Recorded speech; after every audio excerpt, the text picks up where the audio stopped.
Welcome to episode 32 of the Mental Dietitian podcast. I'm your host, Ahren Lynch-potter, and today's episode is called, Is Ego Really the Enemy? There's a book that I have not read, but I've seen the title. It says, The Ego is the Enemy. I disagree. I 100% disagree. Why do I disagree? There's healthy ego and there's unhealthy ego. And a lot of us hear the word ego. He's got an ego or she's got an ego. What we're usually describing is an unhealthy, out of control ego. What is an ego?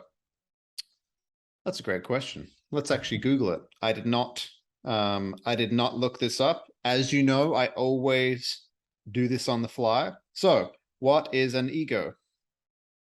What is an ego?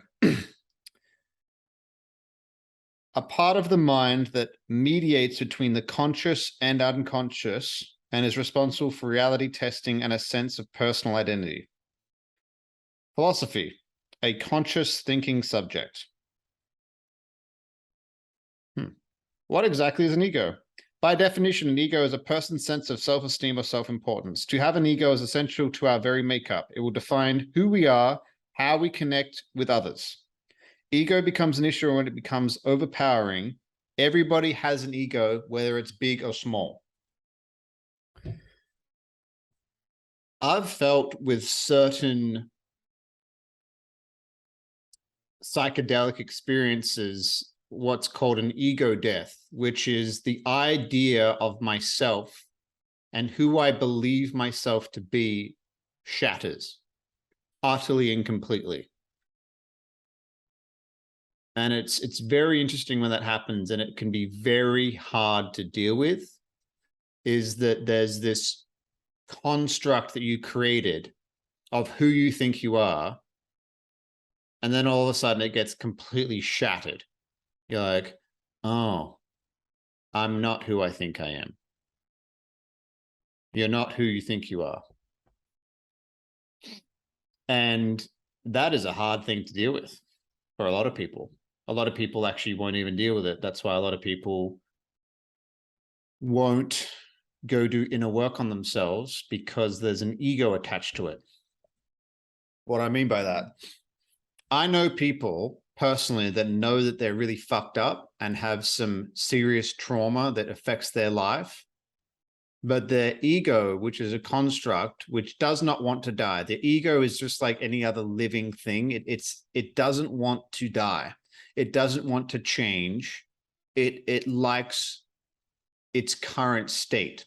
Even if you're not happy with your current state, even if you're not happy with your current way that you look at the world, change would mean a ego death, a death of that construct that you've created within yourself. Now, why do I not think the ego is the enemy? Is because if you had no ego at all, I was actually talking to my good friend, Kevin Palmieri. He is the reason why I'm doing this podcast. If you do not follow him, go follow him. Next Level University is his podcast, over 1,000 episodes. This is not an advertisement. I'm just throwing some gratitude his way, because I wouldn't be here if it wasn't for him and his coaching. But yeah, anyway, I was talking to Kevin this morning, and he asked me how I would respond to somebody, because I'm going to go on a few other people's podcasts. I'm going to go on some other people's podcasts. And he said, how would you respond to somebody who's got a really big ego? And it's a very interesting question. How would I respond to it? It depends how unhealthy it is.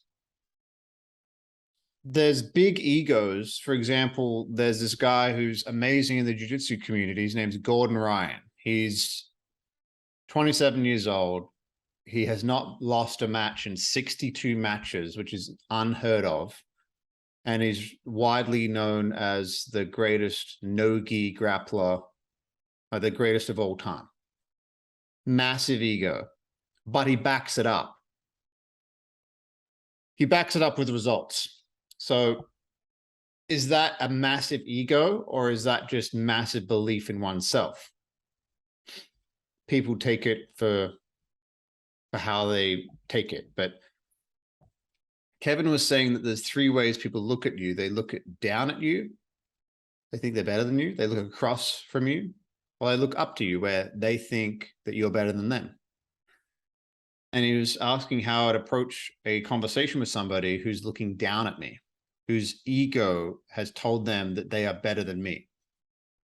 Depends. It depends. It depends if I could have a conversation with them. Depends how fragile their ego is. But the reason why I say that I don't believe that ego is the enemy, and a lot of people hear the word ego and they just like, nope, I don't have an ego. I'm like, yes, you do. If you didn't have an ego, you wouldn't have any sense of competition. You wouldn't really give a fuck about anything. If you had no ego at all, you'd be like, oh, well, there's no point doing any of the things that I need to do because it doesn't matter anyway. If you had no ego at all, then you wouldn't want to win things. You wouldn't want to strive for success. You wouldn't want to get after things. For example, if I had no ego when I trained jiu-jitsu or MMA or kickboxing, I wouldn't care about the result at all. But my ego is like, no, you're going to win. I'm like, okay, cool. Now, am I going to win at the cost of breaking somebody else's arm? I hope not. But if somebody's trying to break my arm say if I did a jiu-jitsu match, if somebody's trying to break my arm, then my ego will kick in and I'm going to break theirs first. I know that sounds horrible. I would never want to do that. I would hope that they tap. But you have to be prepared to, if you're going to put yourself in those situations, that's going to happen. Now, an out of control ego would be that I'm just going to go break out other people's arms even after they tap because I'm a psycho. It's like, no, like I'm going to win at all costs. Even if it means hurting people, everybody around me, I'm going to make as much money as possible. I don't give a shit. I will stomp on everybody. That's an out of control ego. That is an ego that is unhealthy. So this whole notion that ego is bad is wrong. Ego is a part of you, and you can incorporate it into who you are, and you can become friends. One of these songs that I listen to during my morning meditation, my morning kind of quiet time where I try to breathe and kind of rest and figure out the day. This guy who's talking through this song is like, well, I didn't kill my ego. We became friends. We became partners. It's very interesting. You become partners with it, where at certain times you need to call upon it. You call upon it like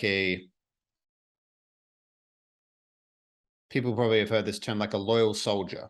Like it's there when you need it. Like, okay, I need you right now. Like, for example, when I go on my jiu-jitsu competition next, which will probably be in October, I'm going to call upon my ego. I'm going to call upon it because I need it to win, because I want to win. If I just went into that jiu-jitsu competition and just was like, oh, well, I'm a winner just showing up. I'm a winner if I just step on the mats. That's true. I agree with that.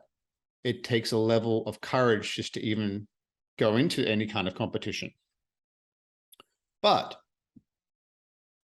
if you're going into some kind of competition, the goal should be to win that competition. That might be different for other people, but deep down, denying that part of yourself that's like, oh, I don't care about winning at all. Bullshit. Don't lie to yourself. There's nothing wrong with winning. And there's also nothing wrong with losing. You either win or you learn. If you did a bunch of matches and lost all of them by armbar, you'd be like, I need to learn to defend arm bars better. So therefore you learned something. So therefore it's not actually a loss. But the ego would be threatened by that, the fear of losing. So that's why I'm saying, like, if somebody can't lose, they've got an unhealthy ego where they can't even imagine or comprehend what it would feel like to lose. That's an unhealthy, very fragile ego. But our egos help us strive. They help us win. They help us go after that spouse, whether it's that guy or that girl. that allows us to go after what we want. If we didn't have an ego at all, I don't know. It's impossible to say that I don't have an ego. Everybody has an ego. It doesn't matter who you are, you have an ego. And to deny that you don't is to deny a part of yourself. And a lot of people do. We live in a society that kind of demonizes it. It's just because we don't really understand it. We don't understand it. And we haven't developed a relationship with it. And until you develop a relationship with it, it's hard to really comprehend it. And the way that I really developed a relationship with it is through very hard experiences where you realize that you're not who you thought you were, and who you thought you were was a construct, which is your ego. It was constructed a lot of the time around insecurity, or a lot around a time around hurt and pain. But if you can deal with all those emotions and go back to those things that caused you hurt and pain throughout your life, then you can reconstruct your ego, which will never go away. It's always there, but you can become partners with it. You can integrate it so you can become whole, rather than having this really unhealthy ego. Everybody knows somebody with an unhealthy ego. Usually comes from a place of deep insecurity and a deep feeling of not enoughness. I'm not enough, therefore I'll project this idea or this avatar into the world. And there's who we actually are here. Then there's the avatar we project into the world here. And what people don't like is this avatar, is this ego, or this projection, is it sometimes gets this massive gap between who we actually are, who we really, really are, versus this projection with this ego that creates this avatar of who we think that we are, who we want to be. And the bigger this gap is, the more fragile this ego is, because the further away it is from who you actually are. Your goal should be to deal with all the shit that you have in your life so you can go like this. So who you actually are is tied to your ego and your friends and your partners, and it's integrated, and you are whole and you are one, versus having this separateness. So I don't even know what else to say. It's just a very interesting subject. And I really wanted to get on here and kind of talk about that, and talk about that having an ego can be a good thing. Actually, it is a good thing, as long as you have dealt with the things that would cause that toxic, uncontrollable, out there ego of people that we've met. Everybody knows them. Like I said, it's usually based in insecurity, and it's usually based in that they don't feel like they're enough in a certain arena in their life, or they were told that they weren't enough, or they felt like they weren't enough, whether or not it was from their childhood, from their parents, from their teachers, from their brothers, from their sisters, from a relationship. So therefore they compensate and project with this unhealthy ego, which is kind of just sad, really. A lot of men do it with money. A lot of guys buy Rolexes, they flex, they got this big ego, they walk around like they're king shit. But if you question them, they get angry. Where does anger come from? The base emotion of anger is fear. If someone gets really angry, if you think about it, every time you've been really angry about something, if you stop for a second, there's usually some kind of fear underneath that. A fear of losing a relationship, a fear of losing a job, a fear of losing status, a fear of what people might think, a fear of not looking tough, a fear of whatever it may be, of being exposed, which causes this emotion, which is anger. So it all just comes down to dealing with shit. What's the moral of this story? You can integrate and close that gap between who you really are deep down and what you project out into the world, which is your ego, which is a construct that we've created to usually keep us safe, or to blend in with our tribe, or blend into the world around us. If you deal with what is causing this gap and why that gap is there, and you can integrate that ego into part of your life, you can call upon that at times, because it's not separate from you anymore.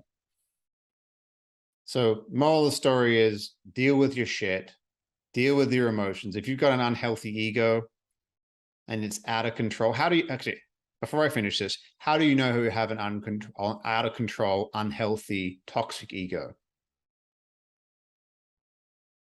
I think you would find out and realize that if you are angry, if anybody questions you, or if there's things that about you that you get really angry about. Like, oh yeah, I make $100 grand a month. I do this, I do that, and you're constantly saying all these things, potentially to do with money, or if you're really fit, you're putting out down other people who are not fit. Oh yeah, a bunch of fatties. It's like, if that's all you got, bro, if that's the only leg on your table that you're standing on, what if that was taken away from you? You'd lose all sense of who you are because your ego is now attached to your body. What if you get in a car accident and you can't work out anymore? Ego death. You're now no longer that person. So therefore you're no longer you, because your entire identity is attached to your body and how you look. Been there before in my early 20s. So deal with your shit. What is be a man? What I mean by being a man, deal with your emotions. I think it takes way more courage and way more strength to look inward and deal with those emotions and cry and deal with the shame and deal with the unresolved anger that comes from not being loved, or all the fear. You deal with all of that, you become a whole human being. It's not strong to repress emotions. That's not strength. Strength is having the courage to open up that box and to look at all the emotions you have, every single one of them. None of them are weak. None of them are wrong. They're all part of the human experience. So love you guys. Hope this helps. Talk to you next week.